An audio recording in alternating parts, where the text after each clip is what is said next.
Hey, kuya, let's go!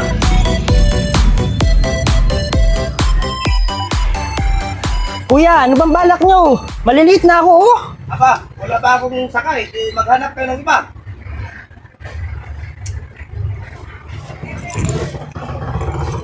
Wala namang ibang jeep, eh.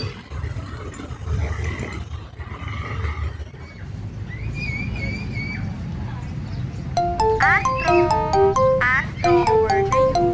Astro, sagutin mo to.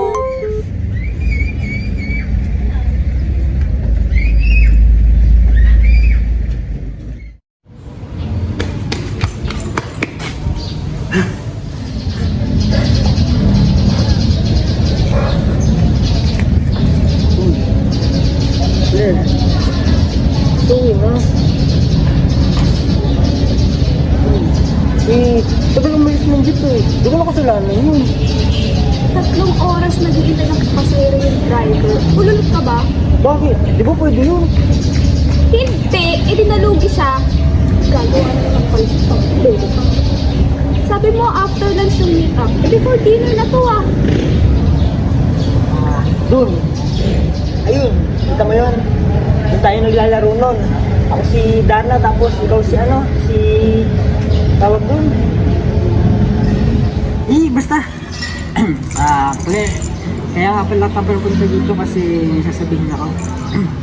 Pwede bang tayo... Babaeng impact pa. Ha?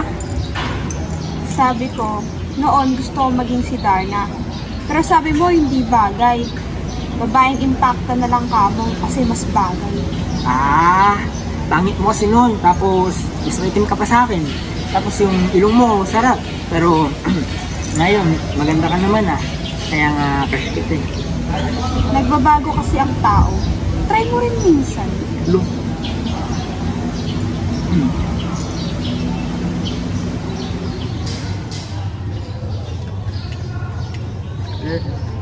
Sana lang kaya. Ano? Silent verses. 네 눈앞에 왔잖아 내가 Ouch! Sakit mo naman magmahal eh. Oh, ay baka na mahal. Sabi mo. Sino yung pinagpalit mo sa akin? Hindi mo siya kilala. Kilala ko. Yung kaklase mo nung kinder tayo. Yung natay sa short kaya na-turn off ka. Yung tomboy na kapitbahay mo. Yung naglalagay ng saging sa pantalon para may bumakat. Oh, Claire! Sino pa ba? Sirit na, oh! Jungkook! Oo, loyal ako sa kanya. Claire naman. Nandito naman ako, pinagpalit mo pa ako sa Koreano.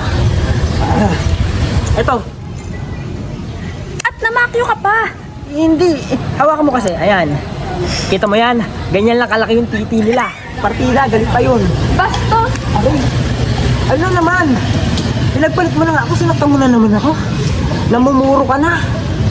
Hindi ka naman papansinin nun. Mga gusto nila yung kapwa nila Koreana. Yung maputi, tsaka makinis, hindi tulad mo, maitim, tsaka puro peklat. Kung na nga lang may gusto sa'yo, ayaw mo pa. Ang gusto mo pa, yung mga nasa malayo, mga bakla naman. Sumusobra ka na. At least si Jungkook, kahit hindi niya ako pansinin, hindi niya ako nilalait. Napapasaya niya ako tuwing malungkot ako. Pero ikaw, imbis na pasaya mo ako, puro sama ng loob binibigay mo sa akin. Tapos sasabihan mo pa ng bakla. Hoy, hindi porket mabangong tingnan, bakla na. Palibhasa kasi amoy putok ka. Huwag mo na ulit akong kakausapin, Astro.